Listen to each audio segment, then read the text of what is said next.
sont masqués et attendent l'ouverture des amphis en extérieur. Pour ces élèves en première année de médecine, le concours du premier semestre est capital. À quelques minutes de l'examen, le Covid est le moindre de leurs soucis. Je ne suis pas trop préoccupé par le Covid, c'est vrai qu'on n'y pense pas trop, on est surtout concentré sur les cours et sur l'épreuve. À l'intérieur, l'université tente de minimiser les risques de contagion. Gel hydroalcoolique, installation en décalé et distanciation dans les amphis.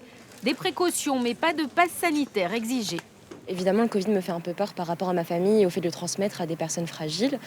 Mais en même temps, je constate que les étudiants sont fatigués, qu'on leur demande tout le temps des choses comme ça. Le fait d'interdire l'accès aux personnes qui n'ont pas de passe sanitaire au contrôle, ce serait méchant en quelque sorte, parce qu'on leur interdit pas seulement l'accès à un contrôle ou à un concours auquel ils auraient révisé, pour lequel ils auraient révisé, mais surtout l'accès à l'année prochaine.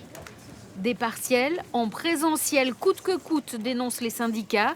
Depuis le début de la pandémie, l'université reste selon eux la grande oubliée du gouvernement.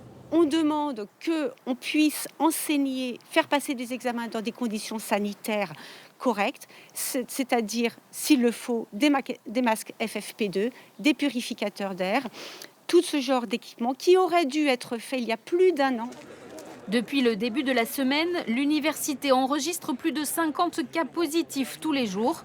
En médecine, de nouvelles dates d'examen seront proposées avant les vacances de février pour les étudiants absents aujourd'hui, victimes du Covid.